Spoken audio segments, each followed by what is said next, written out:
Hello friend, Radhe Radhe. Welcome है आपका मेरे इस वीडियो में। मेरी आज की स्टोरी इमोशनल स्टोरी है और आप लोग मेरे चैनल पे बने रहिए। और अगर वीडियो पे नए हैं तो प्लीज़ हमारे चैनल को सब्सक्राइब कर लीजिएगा और बेल आइकन भी प्रेस कर लीजिएगा ताकि हमारी कोई भी वीडियो का नोटिफिकेशन आप तक जाए और आप हमारे वीडियो को फुल वॉच कर सकें। और आप लोगों से कह देना चाहते हैं कि आप लोग जो है वीडियो को नहीं देखते हैं कि वीडियो में क्या है। कोई लिख देता है बहुत अच्छा गीत, बहुत अच्छा सॉन्ग, तो ऐसा ना करें। पहले वीडियो को देख ले, ध्यान से सुन लें कि वीडियो में क्या है, हम कहानी कह रहे हैं या कोई गीत गा रहे हैं। उसके बाद ही आप लोग कमेंट करिए प्लीज़। हम सब एक यूट्यूबर हैं और हमें सभी लोगों को एक दूसरे के साथ की ज़रूरत है और एक दूसरे का आप लोग साथ बनाए रखें, हिम्मत बनाइए। सभी लोग आगे बढ़ें, सभी लोग का जो है बढ़े।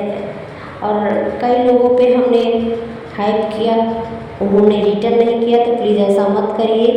सभी लोग ईमानदारी से जो जिसके पे हाइप करें वो एक दूसरे पे हाइप कर दिया करें, सबका सहयोग करिए आप लोग। तो चलिए ज़्यादा टाइम ना वेस्ट करते हुए हम आप लोग को कहानी शुरू करते हैं। मेरा नाम मुस्कान फ़ाक है। मैं एक छोटे से परिवार में रहती हूँ। मैंने अपने जीजा जी को नहाते हुए एक वीडियो बनाई थी। मेरे जीजा जी नहा रहे थे तो मैंने एक उनका वीडियो बना लिया था। उस वीडियो के बारे में मेरे जीजा को पता भी नहीं था कुछ भी। उस वीडियो को रात को सोते वक्त मैं देख रही थी। जब भी मैं अपने जीजा जी के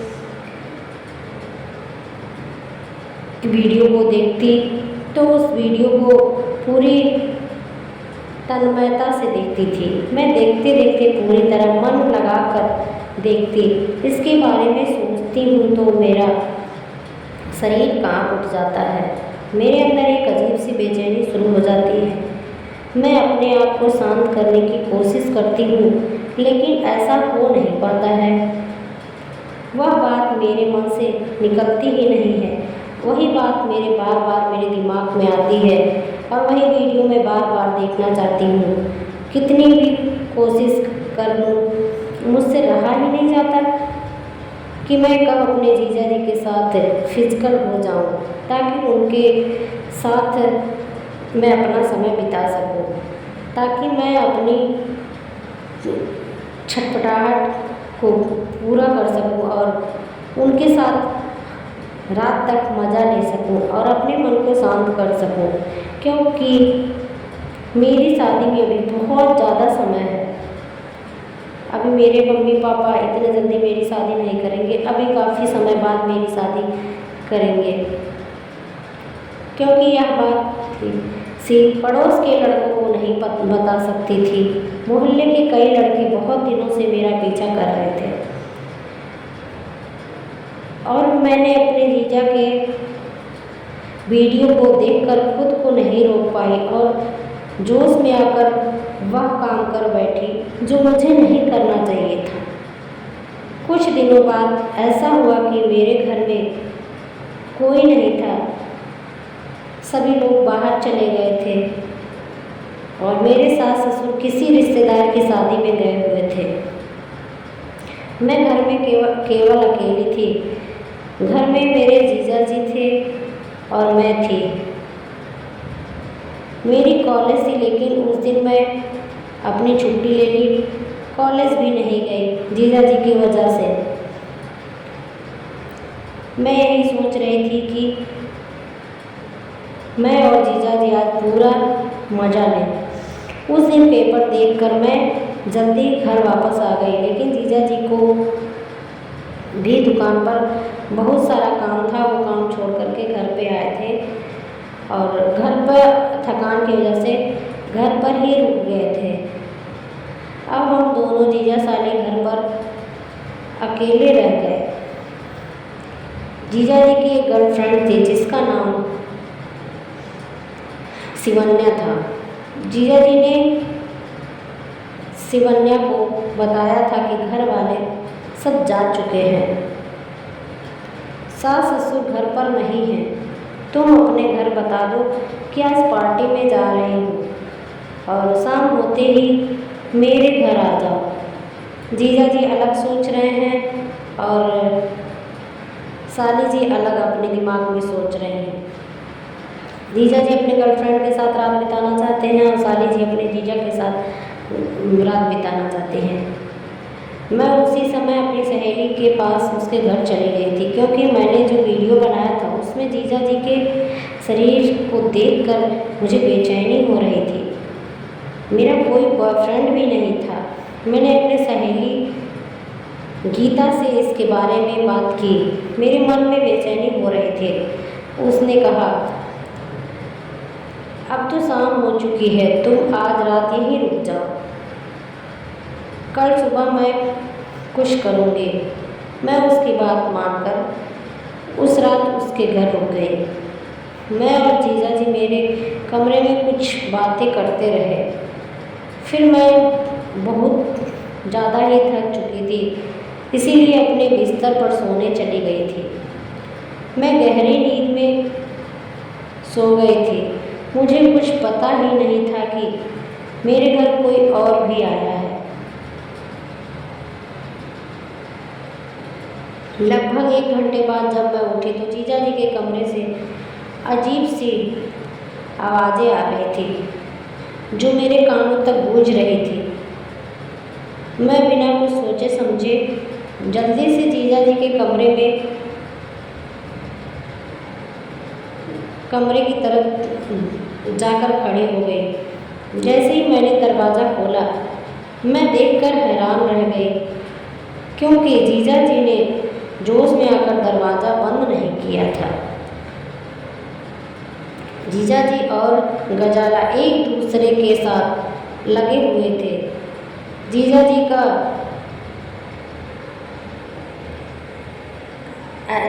को ऐसे देखकर मैं हक्की सी पर रह गई। उन्होंने लाइट बंद करना भी भूल गया था। लाइट भी नहीं बंद किए थे। पूरे रूम में एकदम उजाला था। मैंने पहले ही वीडियो में उन्हें देख करके अपने होश गंवा बैठी थी। यह मंजर बहुत अजीब था। मैं कई दिनों से जीजा जी के वीडियो को देख रही थी और आज सामने देखकर चौंक गई। जीजा जी ने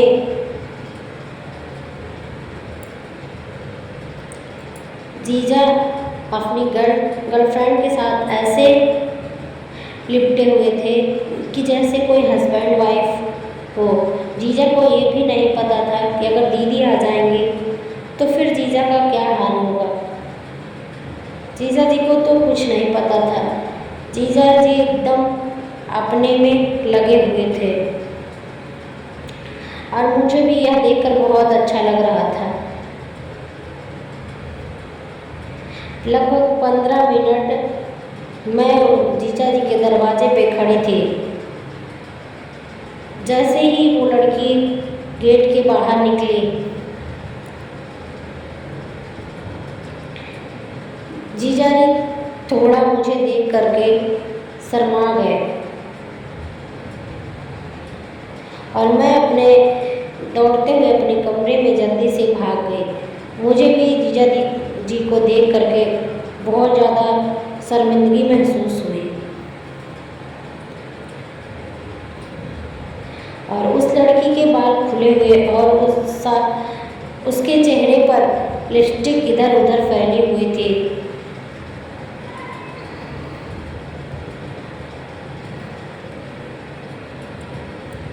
जीजा जी की ऐसी हरकत देख करके मुझे बहुत बुरा लगा कि वो मेरे दीदी के साथ ऐसी हरकत कैसे कर सकते हैं।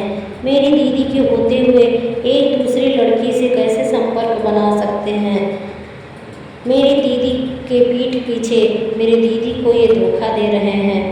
मुझे ये सब बहुत बुरा लग रहा था।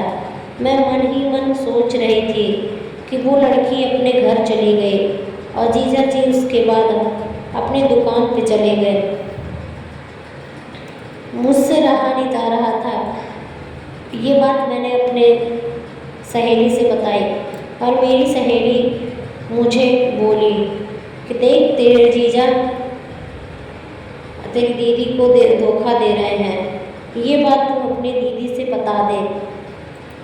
लेकिन मुझसे ये नहीं हो पा रहा था क्योंकि मैं भी जीजा जी के साथ कुछ समय बिताना चाहती थी, लेकिन मुझसे ये हिम्मत नहीं हो रही थी कि मैं जीजा जी के बारे में अपनी दीदी से कुछ कह सकूं। लेकिन मुझे अंदर ही अंदर बहुत गुस्सा भी आ रही थी अपने जीजा जी के ऊपर। मैं क्या करती? मेरी सहेली जब मुझसे कहा तो मेरे अंदर कुछ हिम्मत आई और मैंने सारी बातें अपनी दीदी से कहा। दीदी मेरे ऊपर विश्वास नहीं कर रही थी। वो बोलती थी कि तेरे जीजा जी ऐसे नहीं हैं, तुझे कुछ गलतफहमी हुई है। तो मैं क्या करती? मुझे कुछ नहीं समझ में आ रहा था और मेरे पास कोई प्रूफ भी नहीं था कि मैं दीदी को कोई प्रूफ देती। कैसे अपनी दीदी को समझाऊं कि जीजा मेरे किसी और लड़के से फंसे हुए हैं। मैंने दीदी को एक आइडिया दिया कि तुम्हें अगर मेरे ऊपर विश्वास करना है तो तुम हॉस्पिटल जाने का बहाना करके तुम यहीं कहीं छुप जाओ घर में और हम घर से बाहर चले जाते हैं और फिर तुम देख लेना जीजा जी की करतूत और फिर तुमको समझ में आ जाएगा जीजा जी कैसे हैं। फिर जिस तरीके से मैंने बताया था दीदी को, दीदी जीजा जी रात में घर आए तो दीदी ने बोला कल सुबह मुझे हॉस्पिटल जाना है, मेरी तबीयत कुछ ठीक नहीं लग रही है और मुझे जांच करवाना है और मुझे घर आने में काफ़ी टाइम लग जाएगा, शाम भी हो सकती है मेरे आने में। और आपको मैं नाश्ता पानी बना करके दे के चली जाऊँगी और आप दुकान चले जाइएगा। इतना कहने के बाद वो दोनों लोग सो जाते हैं। सुबह उठते नाश्ता पानी बना करके हम अपने हॉस्पिटल को निकल जाती है दीदी और जीजा मेरे खा पी करके अपनी गर्लफ्रेंड को फिर से फ़ोन करते हैं कि तुम फिर से आ जाओ, घर पे कोई नहीं है और मेरी बीवी की तबीयत खराब हॉस्पिटल गई है, जांच करवा के वो शाम में आएगी और तुम आ जाओ, घर पे कोई नहीं है, पूरा घर खाली है। और जैसे ही उसकी गर्लफ्रेंड आती है रूम में जाती है, दोनों लोग आपस में बात करते रहते हैं। जैसे ही कुछ करने की कोशिश करते हैं वैसे ही दीदी हमारे दरवाजे पे जा कर के खड़ी हो जाती है और जीजा जी मेरे देख करके हक्का बक्का हो जाते हैं। जीजा जी बोलते हैं तुम तो हॉस्पिटल गई थी। दीदी ने बोला तुम हमारे पीठ पीछे ऐसी हरकत करोगे, मुझे ये धोखा दोगे। मुझे ये नहीं समझ में आ रहा था कि तुम मुझे इतनी बड़ी धोखा कैसे दे सकते हो। बहुत गुस्से में थी, बोली हमको तुम्हारे साथ नहीं रहना है, हम घर छोड़ के अभी जा रहे हैं, तुम इस लड़की के साथ रहो। मुझे अपनी बहन पर विश्वास नहीं था। मैंने अपनी बहन को बहुत डांटा फटकारा कि मेरी बहन झूठ बोल रही होगी, लेकिन नहीं, मेरी बहन सही थी, आप ही इस जगह पे गलत हो। आपने मेरे साथ मेरे को धोखा दिया है। मैंने आपके ऊपर इतना विश्वास किया और आपने मेरा भरोसा तोड़ा है। मुझे आपके साथ नहीं रहना है। मैं अभी के अभी इस घर को छोड़ करके जा रही हूँ। बहन से बोली तुम भी इस घर को छोड़ दो, यहाँ तुमको भी रहने की ज़रूरत नहीं है। जहाँ मेरा भरोसा टूट गया उस जगह किसी को रहने की ज़रूरत नहीं है। और उसी वक्त वो घर छोड़ के चली गई। तो जब बीवी है तो किसी के ऊपर नज़र डालने की क्या हो सकता है। बीवी तो खुद घर पे थी, वो सारी हो सकता वो खुद पूरा कर दी। तो दोस्तों इस कहानी से आप लोगों को क्या सूचना मिली है कमेंट करके ज़रूर बताइएगा। फिर मिलेंगे आपसे अगले नेक्स्ट वीडियो में। अभी के लिए bye bye, thanks for watching.